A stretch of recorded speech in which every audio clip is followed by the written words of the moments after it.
Hi, and welcome to another episode of Creating Resilience. We just found out that one of our main attractions, Jane Elizabeth, will not be with us today, but we have Vanessa and Paige. So we're very happy with this, and we welcome you. We trust that you will take part in these conversations. We have so much to discuss. We're going to be talking mainly about soil today. But before we do, there's a topic which we keep putting off and putting off, which I really believe very strongly we must discuss. And so we're going to go to it right away, which is something that we actually wanted Jane to be on. So maybe we'll do it again when Jane comes on. But we're talking about civility on social media. Oh boy. Woo, that's a big one. And we will return to it again when Jane is going to be with us. But would you like to start then, Vanessa, since you believe it's a big one, or should we just define what this means? Should we first define what it means? Well, I suppose that everyone is going to define it differently for sure. I believe that for me, it involves an understanding that people have different perspectives, and that it doesn't mean that they are demonic because they have a different perspective from us. And that regardless of how we feel about they're saying, even if we think what they're saying is lacking in the moral code that we believe in, that we treat them in a way that shows respect and courtesy, meaning we let them speak, we hear them, we communicate that we've heard them, and we don't employ derogatory or name-calling language. We don't insult them. We talk about their ideas and what they've said, not insulting them. And I have a perfect, to me, example of it because I posted about the debate yesterday, and I quoted a commentator on CNN, and it was in quotes, and it identified it as a commentator on CNN, describing the show, and it certainly was a show.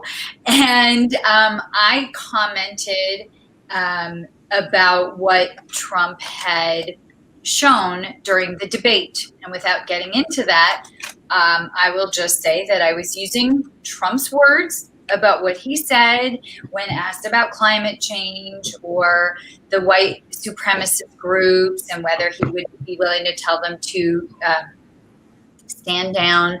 And I wrote about what he had said. And there erupted such a tumult of opinions, and a lot of them were people insulting each other, and the pro and anti-Trump camps going back and forth. And what was distressing to me was that it wasn't an interchange of ideas. Some people were very neutral language wise and just pointing out Trump's record and all that. But a lot of it was insulting each other back and forth and saying, you're an idiot. And to me, obviously nobody's going to hear that. If you tell me I'm an idiot, I'm not going to want to listen to you. I'm just going to identify you as a hostile person.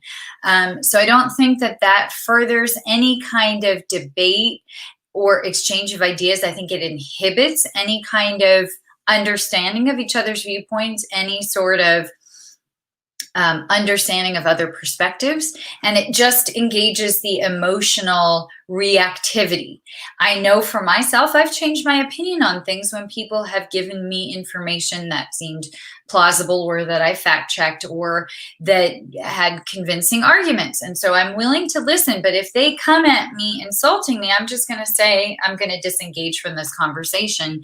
And the same thing on whether it's in person or social media. On social media, if somebody starts becoming very nasty and attacking, I'm just going to disengage. I will politely let them know that I won't engage in this sort of dialogue that's about name calling, and that if they choose to actually have an exchange of ideas, then I will engage in it. I mean, depending on the degree, I might just block them if they're really saying terrible things. But I feel that a lot of it is our own ability to deal with our emotional reactivity and our own willingness to see that everyone has their own fears and hurts and pains and baggage. And a lot of times when they come with this emotional reactivity, it's coming from a wounded place. And even if we don't like their perspective, when we understand that, we know that we're not taking it on, and we can choose to have our boundaries without castigating or insulting them. We can have our boundaries that we're not going to engage in that, and offering them alternative ways of interacting with us. Thank you for that perspective. So what we're looking right now at, we're defining or redefining what for us, what civility means in social media. Paige, would you like to let us know what you, as a person, believes that, what do you think, what's your definition of actual civility on social media?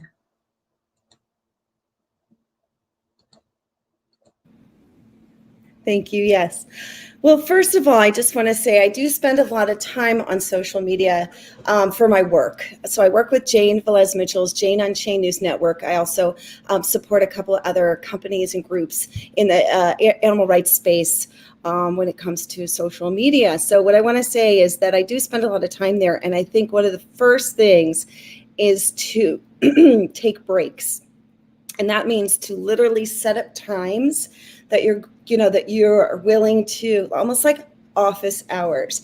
And that can include office hours or downtime, which is your own personal indulgence. I think it's important because when social media hit, when we first got our phones and when Instagram came about, now TikTok and all these other social media outlets, right? Facebook and so forth.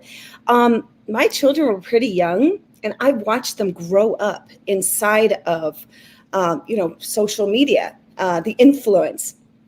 And I want to say I watched a film called Social Dilemma, which is out. A lot of people are talking about it. And honestly, afterwards, first of all, I think knowledge is power. So I'm grateful that I saw the film, because I also like to be in conversation with people so I can speak, educationally once I've experienced something myself. But after that film, I honestly took a shower, I scrubbed my skin, and I meditated, and then was like in prayer mode going to sleep. And the reason was because that film had a lot of energy coming at me. I'm just being, speaking just personally what it felt like. But it clarifies that a lot of these social medias have been intended for persuasion. And maybe we don't even realize it. So it's the same way that I would say that I've had this education about, and many of us have. We woke up to the way of which we have been persuaded to purchase meat, dairy, and eggs. So let's just get right into that. And promoting with advertising and so forth that all these foods do a body good, even to the point where our I'm kind of getting off topic, but I am staying on topic in the sense that our plates, our nutritional plates that we were taught as children included meat, dairy, and eggs into one category that they labeled protein. Okay, so in so many of our mindsets, we can't get protein from plants, grains, seeds, pulses, anything other than meat, dairy, and eggs. So I just want to say that I think it's important to take a break. I think it's important to have self-care, moderate yourself, and if you have children, to moderate them as well. Give them specific times. You can set up certain safeguards and so forth. Yeah. So I'm really glad that you mentioned when social media hit. Because that's what it seems now, that's exactly what it was. And it seems that's what it's become anyway. It's like almost like a mob hit. Yeah. That's how I see it. And the predominant mob, takes over, and you better get out of the way, otherwise you will be eliminated. And the words and the language used, as somebody who's very big in relanguaging ourselves and of the power of language, I am just in shock. And I was off of Facebook for an awfully long time. I only came back on just for this show, Creating Resilience. This is the only reason. Had we not gone into a lockdown, And I felt that the need to have a show dedicated to creating resilience in our lives was so critical, and became even more critical then, because I saw on social media that people were freaking out and people were calling crazy times we're living. I didn't see anything crazy about it. And people wanted to go back to the norm, and the norm was really sick. So, in my opinion, anyway, to me, I saw it as a place to shift a whole different perspective of who we are and why we're in this world. And these are questions we need to ask ourselves. And creating resilience to me means not forcing my opinion on anybody else or demanding that other people see things my way. But creating resilience means opening up to a plethora of different ways of being in the world. As long as, to me, my whole thing is the language. Keep your language intact. Be aware of the weapon nature or the inspiring nature of language.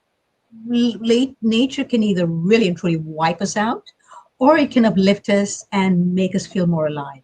And of course, all of the gray areas and gray zones in the middle of that.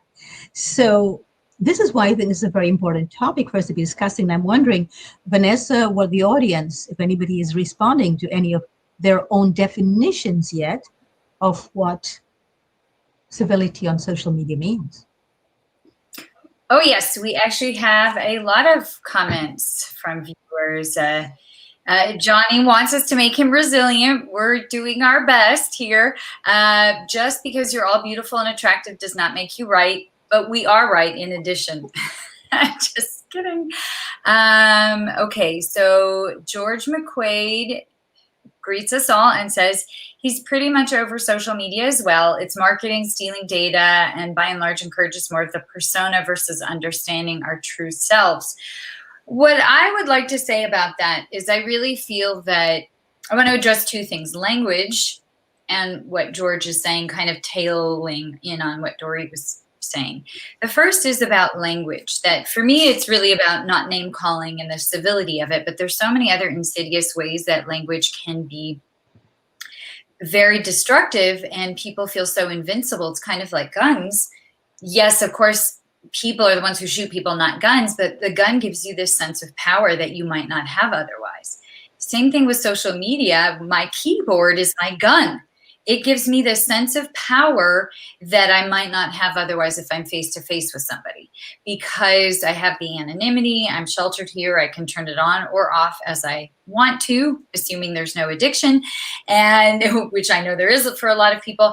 But it's something that you may never meet me, so I can get away with things I may not feel that I can in person. And so there's so many ways that there have been these languages and this kind of speak that is very coercive in social media. And with using these terms that we use, this cancel culture, that if you speak in a way that I don't agree with, I'm going to basically bully you or have this mob movement against you. And I think bullying is a real problem on social media. If you're not meeting my standards, my norms, my mores, you're going to be outcast. And it can very much have this effect where once you go on social media, you feel you need to conform in this way. So I think those are kind of the negatives, some of the negatives of the language that we use and also of social media. But I also think it really is how you use it. And it's a wonderful way to connect with people if you use it that way, and depending on how intact your boundaries are. I don't find it generally a stressful experience to go on social media. I feel supported. I feel loved. I feel encouraged. I feel I offer the same. I share things that are meaningful to me. Yes, there are the occasional rudenesses. I was insulted and called a libtard on my post yesterday, my own post. Somebody came on and insulted me. I hadn't heard that term before, but obviously I could guess it. And I find that highly offensive to use tard in something because it is mocking those who have intellectual deficits. And so any of these kind of things, obviously I blocked that person and I'm not going to deal with that. I don't allow that in my space, but for the most part, I learned a lot from that post. People were posting different articles and facts and things, and different research. And so I felt that it was an enriching experience for me, and that I did learn a lot, and I got some new perspectives on things I may not have thought of. And I feel that it opens my mind. I get different perspectives from different people of different gendered identification, orientation, different races, their experiences. So it broadens my world as if I'm traveling. It's traveling in a stationary way, that I can hear from people from a multiplicity of backgrounds and beliefs, and that I learn about these other perspectives and ways of life. So I find that very enriching with social media. And it also is, you have to be very selective about whom you'll interact with. And the final thing I was going to say, so that's kind of my view on the language aspect, the coercive aspects of it, and the negativity of social media versus what I can get out of it. And Johnny's is, he talks about a stock he likes. UNFI is the largest organic food distributor in the US. It's 15-ish a share now. Numbers don't look that great, but I'm thinking the trend of plant-based foods, hope, and faith in organic veganism. Yes, for sure. We're going to get more into that shortly. Thank you for that stock tip, Johnny. I appreciate that. I try to buy stocks that I ethically believe in, so that's great.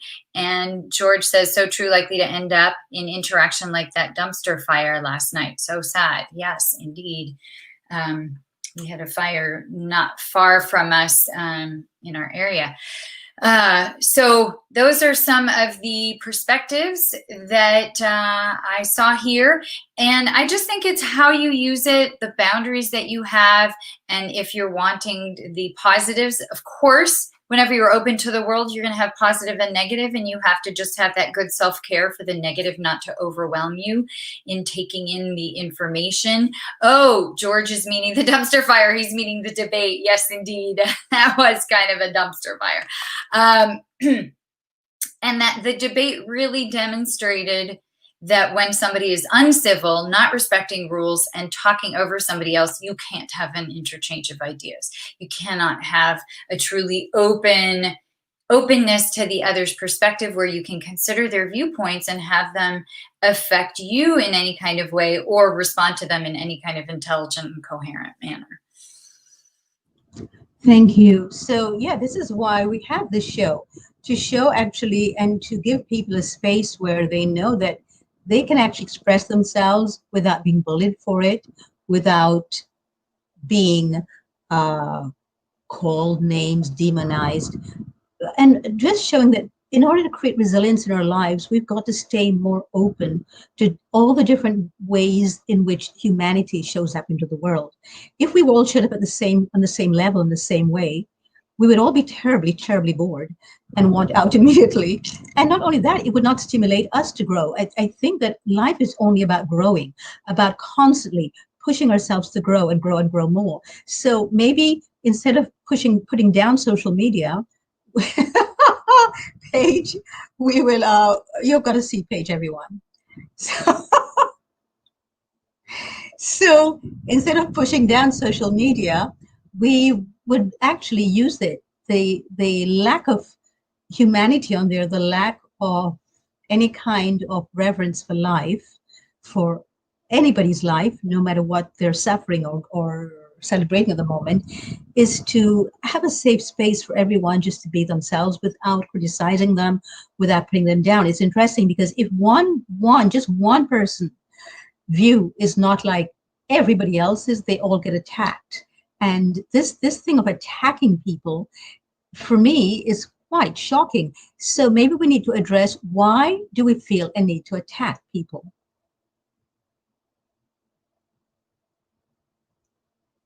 Yes, Paige, unmute yourself, please. I'll unmute you. Go ahead. Thank you.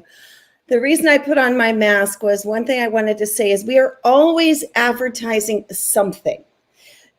We walk on the streets, what we're wearing, maybe we're wearing a hat, or in this case, we're wearing a mask. We are messaging with everything that we do. And social media provides a large platform for advertising our lives. Now, I stayed off social media for a very long time. I was probably the last one to pull up to the party, for real. When it came to Facebook, I'm like, I don't want people from my past knowing what's going on with me now. And yet I pivoted because I saw the opportunity to promote the awesome things that I'm up to.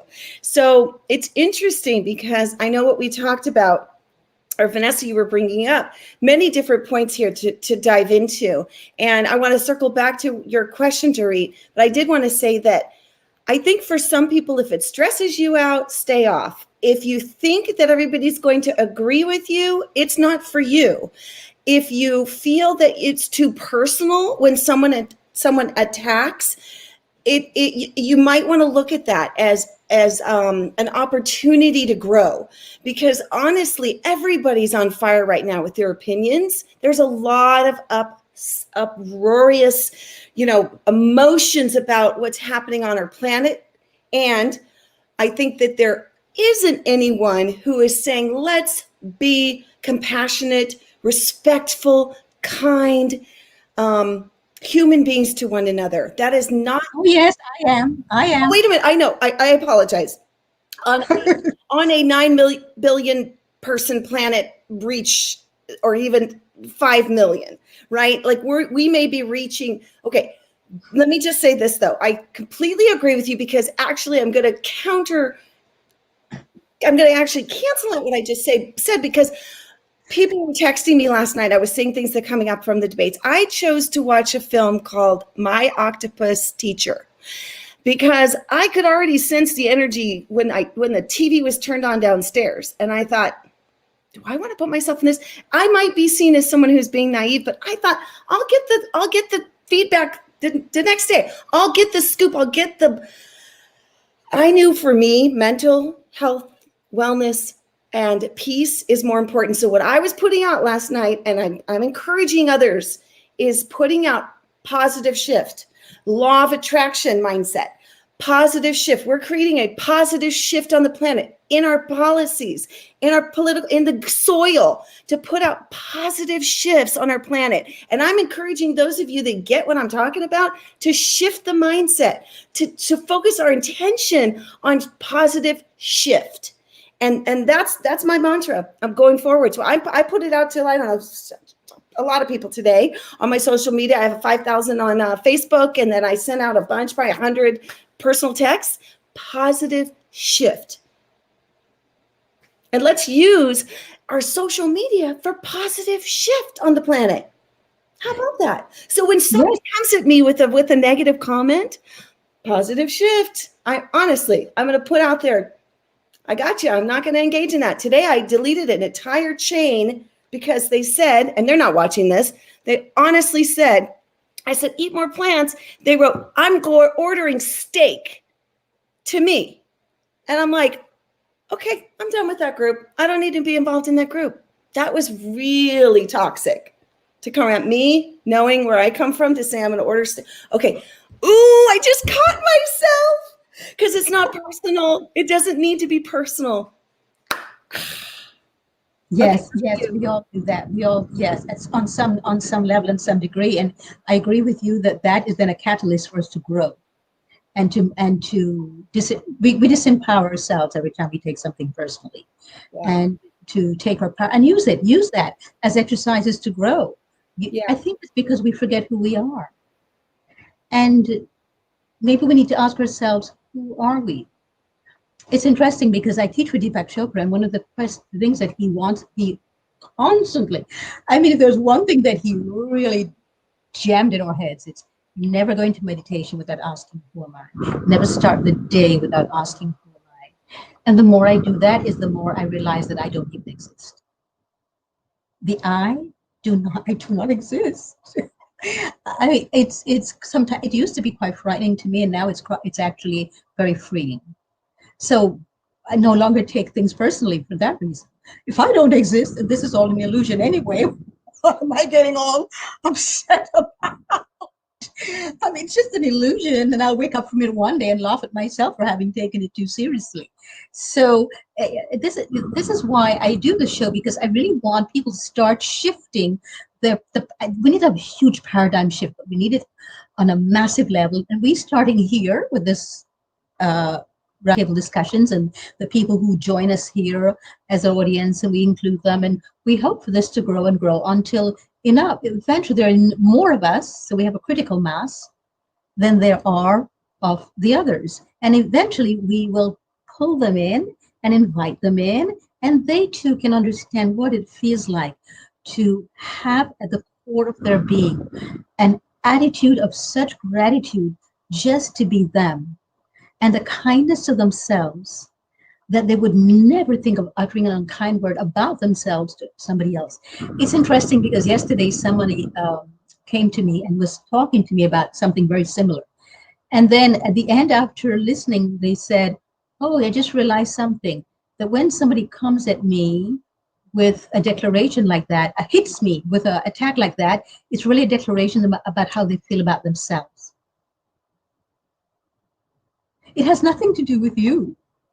And if you remember that, they're simply telling you what they feel about themselves, and which really demands empathy and a lot of compassion. So just send loving kindness to them. That's all. And the minute you send loving kindness to somebody, you also reap the benefits of it. You also are including that, because there's no you, there's no Vanessa, there's no Paige, there's no Jane. There is just one big universe. We're not interconnected. We are the same person. Only we're just different aspects of it, just like these are my hands. This is not all of me. This is just one aspect of myself. My ear, this is just one aspect of myself. But when we start going outside of ourselves, but we can only do that by going inwards, which is interesting, not by going outwards, then we begin to realize that none of this really even happened in the first place. And it's just an illusion. And we get too caught up in believing it's real and it's true, and that's why we put each other down. So, Vanessa, I would like you to, we're going to use this to actually go into our next topic, which is soil, because this actually ties for me very much into soil. And I'll show you the tie afterwards. But first, I wanted to know if there's anything from the audience on this particular topic before I shift it into soil.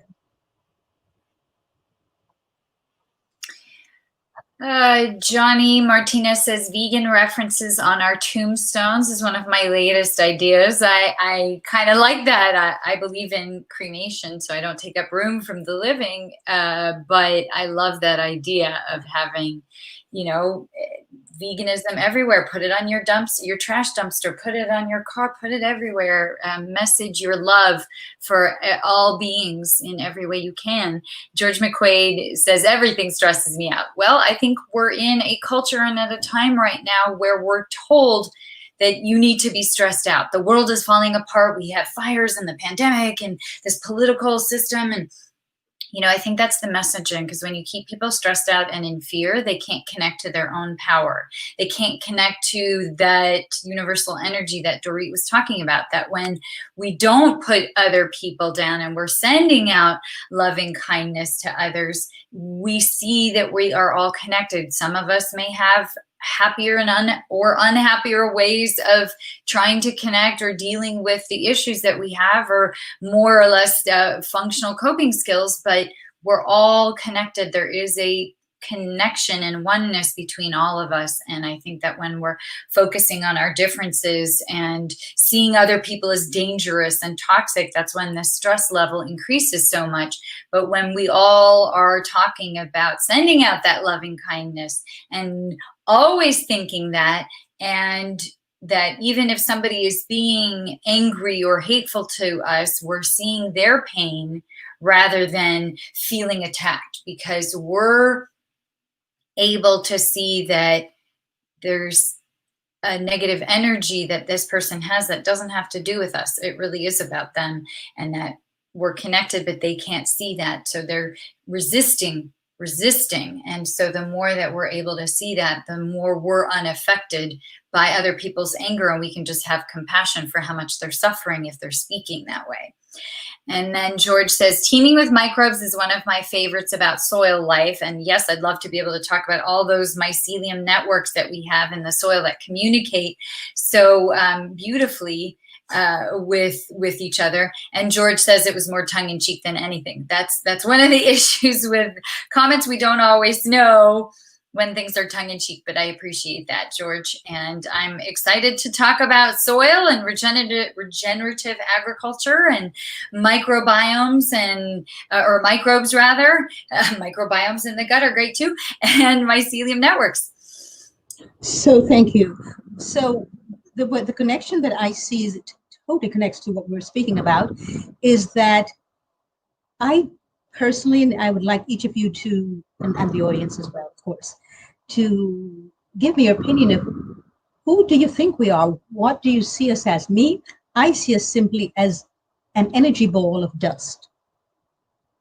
Because that's what we really are when we die, whether we get cremated or we just disintegrate, we return back to dust. We came from dust and we're energy, huge amount of energy. So I just see myself as an energy ball of dust. That's why I don't think much personally, because it's an energy ball of dust. I really don't get very upset about much because that's really what I am. You're just an energy ball of dust. Sometimes the dust blows here, sometimes the dust blows over there, but that's really all it is. And that's what I will become. Now, as an energy ball of dust, sometimes I can see you. I see an energy ball right now of dust that is called Vanessa, that takes on a form that's that we call Vanessa. I see an energy ball of dust who I love wears hats. That's called Paige.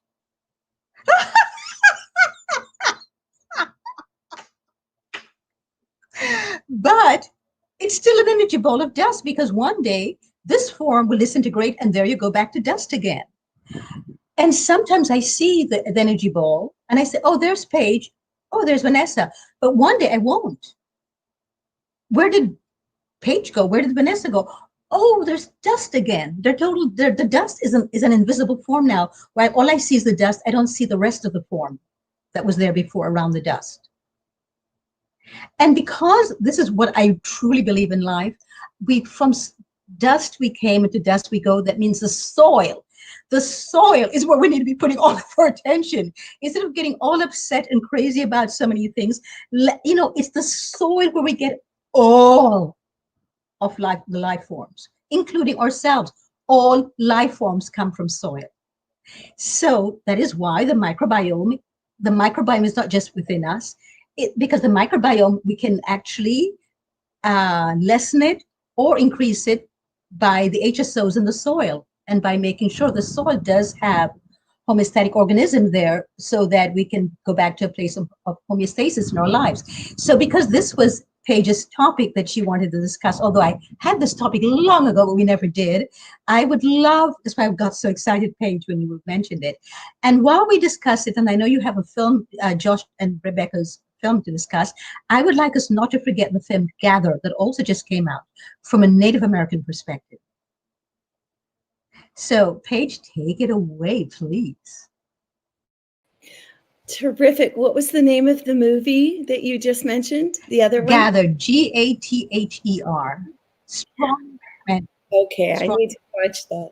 That's on my. And then that's there's on a my farm next called list. Ramona Farms, a Native American reservation in Arizona. I believe it's near. I don't remember the name. It starts with an S, but it's called the Ramona Farms, and there is a show on PBS. I strongly recommend that everyone sees it, because they come from a perspective that is so deeply rooted in the essence of who we are, and very similar, actually, although they don't say it in those words, to what I just said.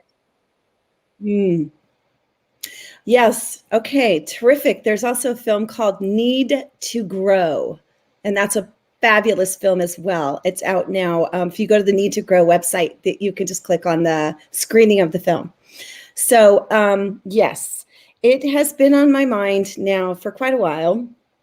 I try to think from the big perspective of the work that I do, how I consider all of us superheroes, and we're out to save the planet. We're not just sitting home. We're really committed to, educating and growing. And a lot of people are working in all different ways. And so grateful. And I actually want to give a nod to the film Kiss the Ground. And I will tell you why, and then I will tell you what's problematic for me quickly here. So there's a new film out. Again, it's called Kiss the Ground. And the trailer itself makes it seem almost vegan inspired, let's say, with Woody Harrelson. But once you get into the film, and if you look at the website, it really is another form of animal agriculture. They are committed to shutting down the slaughterhouses and factory farms and going small farms, and essentially creating grass-fed animal products. And I'm not sure what they mostly focused on the beef cattle, the cows. So I do want to say that's very problematic for me, because at the end of the day, that's a breed an animal to feed humans. And I don't believe that animals deserve to be in that kind of a system. I believe we can live with them. And I believe that we can reforest. And one of my guides is Dr. Sailesh Rao, who holds the space of climate healers, and he wrote a white paper. He's a system analysis Harvard graduate, at PhD, and he is a system analysis. He helps speed the internet. He used to work with Al Gore closely. So he's committed to creating a vegan world 2026 by way of many different avenues. And soil, I believe, is one of them. So one more thing about Dr. Rao is he started a pinky promise with his granddaughter a few years back, that he would work as hard as he could to create a vegan world. She's a vegan child, born vegan. She's 9 years old now. So we have some work to do for the next 5 years, because we're almost at 2021, let's face it.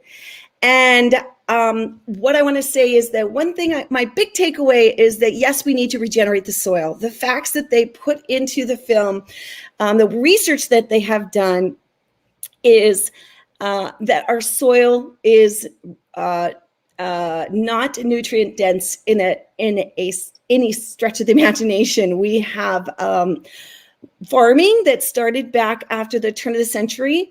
After the war, chemicals were brought into the United States of America, also all over, was spread out from actually a scientist created out of Germany, and to kill the bugs, to kill pesticides and so forth. So it was also much of the chemicals were used in warfare. So, think about that when you think about what's going into our food system, because even now, Roundup has been called out, but there are many other companies that are using these pesticides and these herbicides to kill the animals rather than to work with them, the insects and bugs and so forth.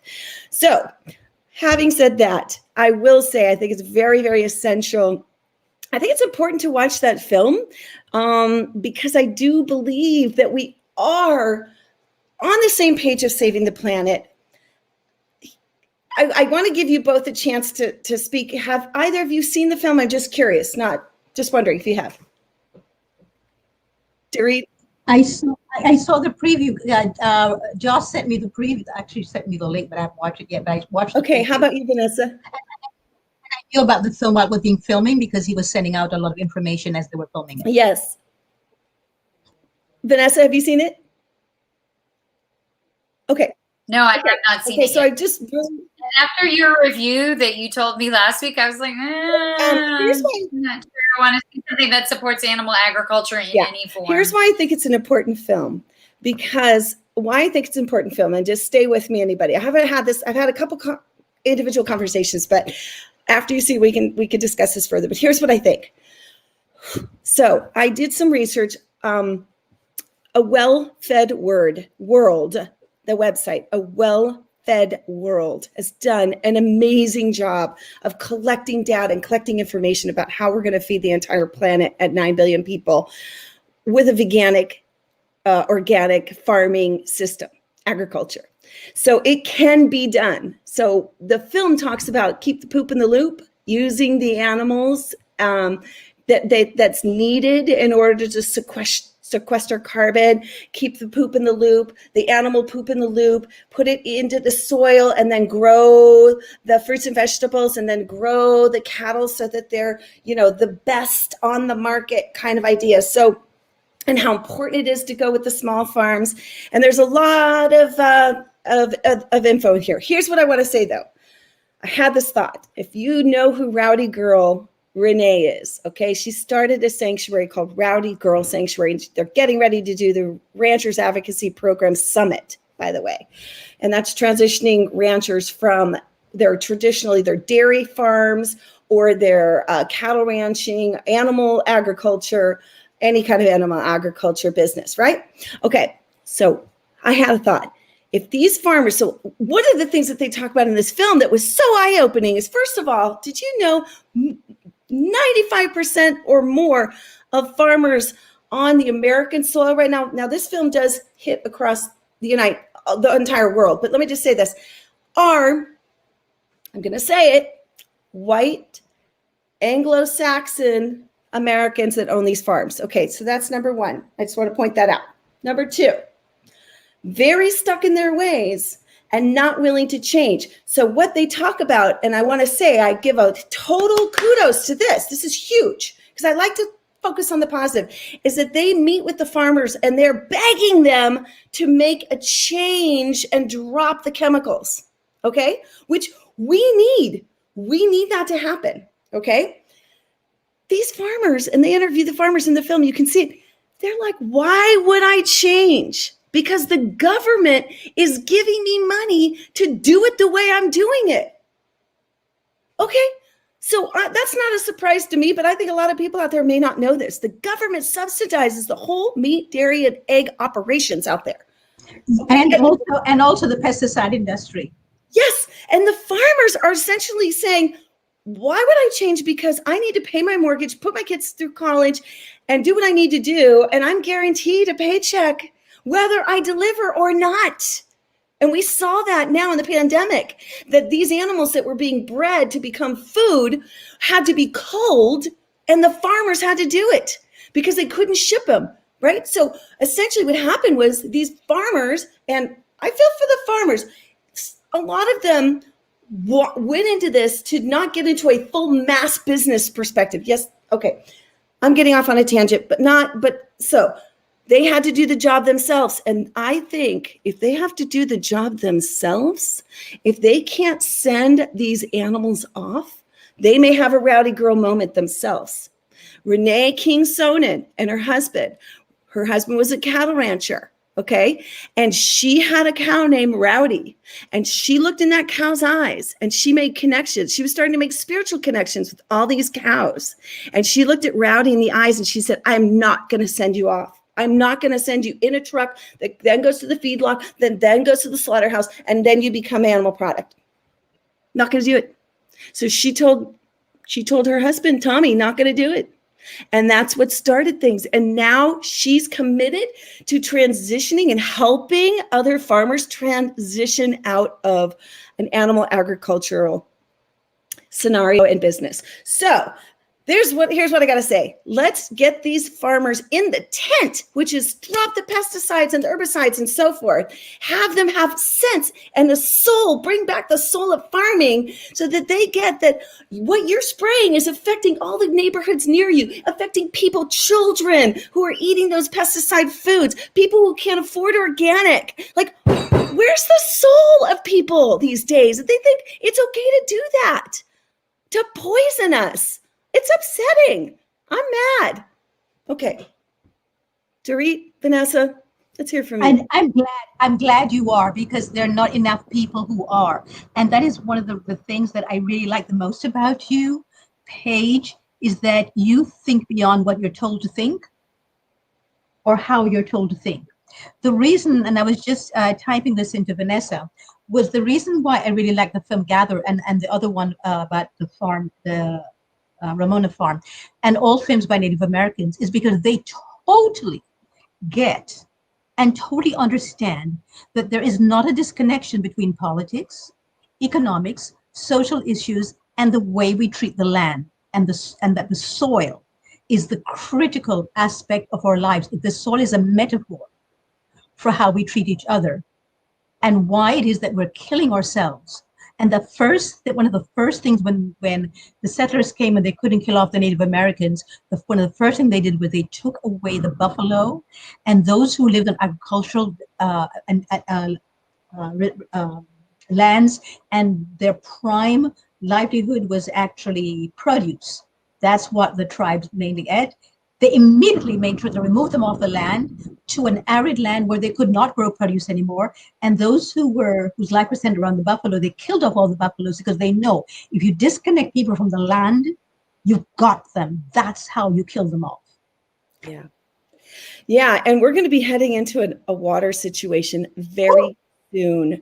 And we just saw the Tule elk, the beautiful Tule elk that are indigenous to Northern California, are now being sanctioned to be shot because they are wandering on to what is known as their space, but the cattle ranchers have pushed them out because they don't want to share the water with them. This is true, happening right now. Yes, that's very true. Yes. The government said, shoot them. Like yes, 500. Yes. And that happens with the wild horses. I know someone was talking about the BLM. Yeah, the BLM goes and rounds up. There's a beautiful sanctuary that I have been participating with since my daughter, like about 9 years, called Return to Freedom. It's in Lompoc, and she rounds up. She not rounds up. No, she saves them from the roundup. They already get round up. That happens. But what happens after the roundup? They get sold for meat. That's one of the ways. Or they get, well, that's what I understand. Or they get saved, or they die. It's horrible. And they get separated from their herds. And their herd, they were here first. Do you know that? There are bones that predate human bones. Yes. That are horse bones. Equus. Yeah, wild horses are a big issue for me, huge issue. And I find that they never get enough attention either. And that's another reason, again, why I so go and listen to Native American radio and Native American podcasts. There's a station in Canada that's totally and completely dedicated to First Peoples Nations. In Canada, they were asked what they wanted to be called. They said First Peoples Nations. And it was in the United States for a short while. I don't know what happened, but it's no longer here. But the programs on there, the stuff that I was brought to tears listening to how many ways that we disenfranchise people by always going back to the land and cutting them away from the soil and from the animals. That when you don't remove one animal from another animal, because we're all interdependent on each other, and every animal adds to the complete and total ecosystem. Yeah, and when you cut one off, the ecosystem starts to crumble. That was the only TV I ever watched, was that show, with the shows on that network. And we no longer get it in the United States, at least not here anyway. I would love to, every time I go to Canada, I watch it almost nonstop, to the point where my family and friends, they go, don't you watch any TV in the States? And I said, well, there are no shows like this. Not anymore. It was here for a while. And I wish it would be brought back, because this is what we all need to be watching, and not mainstream media. Vanessa, we need your comments, please. Yes. Okay, so George is talking about Korean no-till farming, fascinating and unconventional to our depleted soil, where we throw chemicals in to compensate. And I did want to address something you both were talking about, which is the tax subsidies that the farmers get. There are easy win-win solutions for all of this, for our water situation, which has been hugely exacerbated by the fact that the west coast of this country is on fire. If we had a water situation before, it's nothing like what it's going to be now that we've had all these fires. So the water situation, drought, famine, people losing jobs, there are easy ways. When the soil is rich and fertile, we all win. There is enough food to feed the entire planet. I was actually on a Well-Fed World website earlier today. There is enough if we planted fruits, vegetables, legumes, different kinds of grains. we would be using so much less water and so much land than the animal agriculture system. We'd be able to, there'd be enough for the animals and for us. This is how the planet was designed, to sustain us without our violating it. And the tax subsidies that these farmers are getting could be subsidies to help them switch to an actually profitable mode of farming. They're getting subsidies because what they're doing is not economically viable. What if they get subsidies to help them shift over to mushroom farming, or, growing beans, growing non-GMO soy, whatever it is? They won't need the subsidies after a while, because what they're doing is going to be profitable, and there's so much less overhead with that. And the other thing is that there's plenty of room to feed everyone. I wanted to mention a website which I posted. I post about the film The Gather also, and about Kiss the Soil, or Kiss the Ground, Kiss the Soil. I can't remember. I wrote the right name after Paige said it. But freerice.com is a great website that actually works with the World Health Organization to supply rice to people who are in need throughout the world.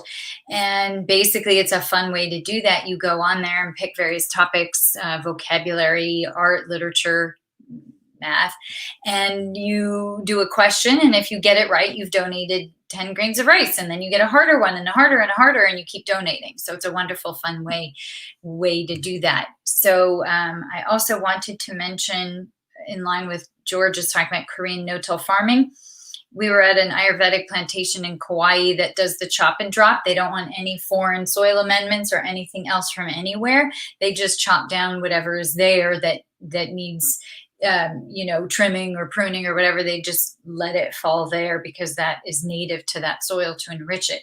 When we don't mess with how the planet's supposed to be, we don't bring in artificial things, we don't displace people or animals, we don't build walls separating ecosystems and animals like between us and Mexico, allowing animal migration, when we don't violate the planet and how it's set up, we will all thrive. It's like the planet and ourselves. It's sort of that notion that when we listen to how the body heals naturally and we go with that, and I'll give an example of, if I injure myself and I put ice on it, that's the opposite of what the body does. The body heats you up to fight, to strengthen and protect the injured area with inflammation, to pad it and heat it up to make it heal better. When we do ice, that's the opposite of what the body does naturally. So may I stop you there, because I want to stand up and applaud you, because you're the first person in the United States who grew up here. Those of us who did not grow up here all believe this too, that understands that basic fact of human physiology. Thank you. We will research back to this in another session. Yes. Yeah. I want to talk about injuries, because you and I had a good discussion about that the other day. So the other thing is that I had written down is that no one owns the land. No one owns land. We are all connected. The land is there for us all to enjoy and benefit from. But this notion that this is mine and this is yours and I can take yours and make profit from it, these are, again, violations of natural orders of things. If we could all live well and abundantly, if we weren't having all these kind of notions that you have to pay for water, you have to pay for clean air, you have to pay for, farming this land that I've now stolen from you and trying to sell you back. We have to pay for food to eat. We have to pay to eat. Right. If we all planted, as Sarah Siegel said last time, we all planted, and every business planted edibles instead of grass and other things, or unless it's edible grass, then we would all be able to eat off the land, which is how we're meant to do it. And just a couple more comments from people. Patrick Scovegard says, hello, thank you for watching. George says, atoms and collective energies working together, enhancing capabilities until the energy changes. More life than the population in a small handful of healthy soil. Exactly. And then I'm trying to look through all the comments. We're already in a water situation. Food stamps, EBT cards should be vegan. Exactly. And California has a wall, and a well-fed world. I wrote about that website as well. So yeah, thank you. Those are all the comments that I have right now. Great, Vanessa. Thank you. So we need to wrap up. So we're doing so many things today. We're talking actually about the same topic. Almost, it's the same thing, really, when you think of it. Yes, go ahead, please, Paige. Go ahead. You know, if you're not sure what pulses are, pulses work with the soil, and beans are our future. So there are lots of options for beans. The lean and green protein. Remember we were talking about protein earlier. So this is put out by a great group. If you're homeschooling your kids, the leanandgreenkids.org. These are also great for classrooms. But what's so amazing is that we forget about, chickpeas is the new future. Also, jackfruit, which is not a bean, but I do want to give a shout out to jackfruit. I heard somewhere that if we just all get onto jackfruit, it could save the world. It's easy to grow. They're ginormous. But I wanted to give a shout out to beans. And there's so much you can do with beans. And one of the pulses, legumes, as well, is a powerful source of protein going forward. And, like you said, mushrooms, as well as hemp. Let's grow the hemp all over. So, and all the different cultures. I mean, what's great about, I have actually so many to show. China can grow the soybeans. Look at this, naturally, right? And you put it into the, Chinese food. Look at this. We've got in Africa, beautiful beans can be grown there. The black-eyed peas, feed your soul. You can grow, sweet potatoes. And then look at this one. We've got the Middle East, right? Garbanzo beans, the chickpeas. I think we can also grow those here on American soil as well. And then, what's this? Let's see. We've got Mexico. More delicious beans and ways to use your beans. Beans, eat more beans. So that's what I got to say there.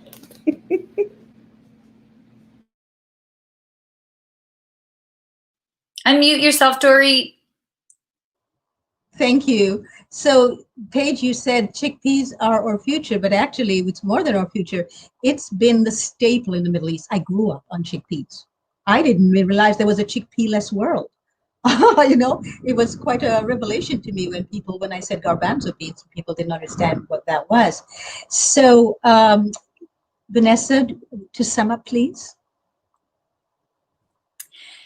The concept of Alora Wellness, the vegan organic wellness center that I started, is that we can all live wonderfully well, luxuriously, with everything we want, with no lacks, without harming ourselves, our own health, animals, or the planet. There is no either or zero-sum game.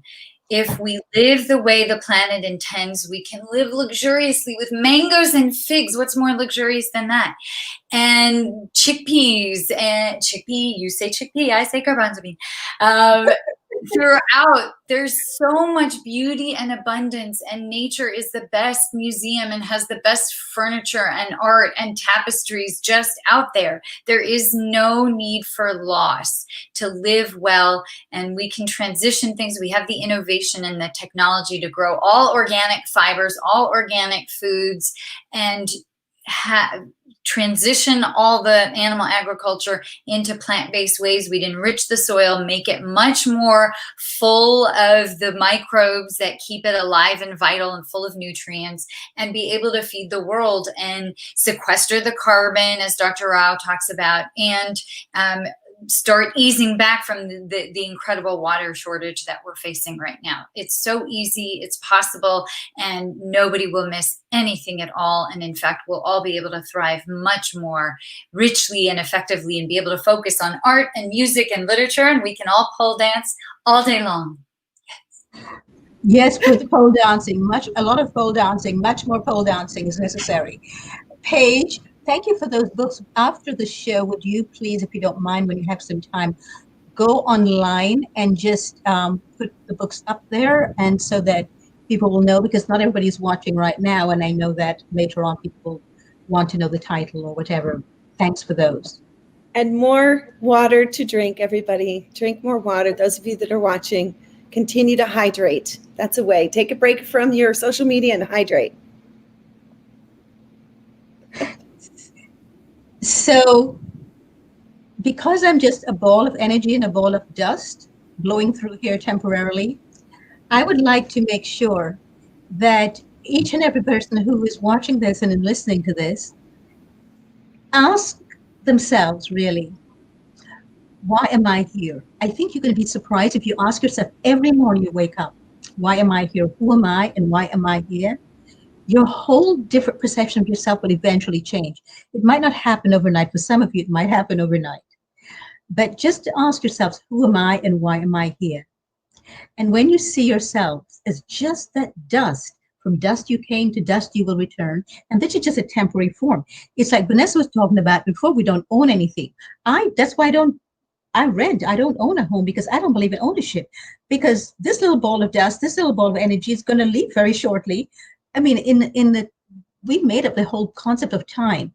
So we're only here for a second, really, when you look at the entire universe and billions of whatever galaxies. So why are we taking ourselves so seriously that we think, I want this, this is mine, you can't have it, I'm going to take this from you, blah, blah, blah, blah, blah.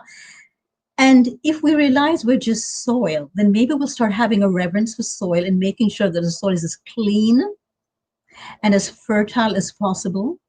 Because when we do that, we're actually nourishing ourselves in the deepest way. We breathe in the soil, whether we realize it or not. And every time the wind blows, that's what we're doing too.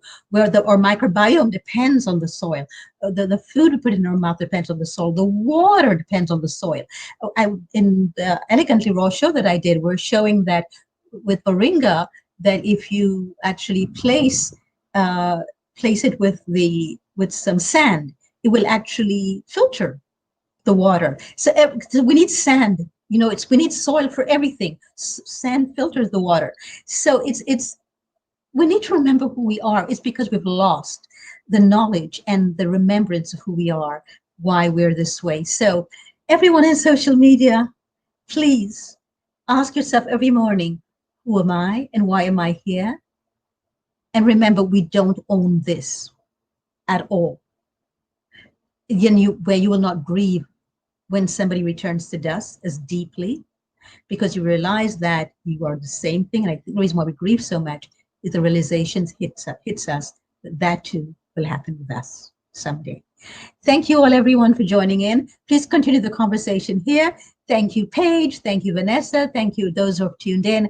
And we'll see you next week, same exact time, same place. Until then, be mindful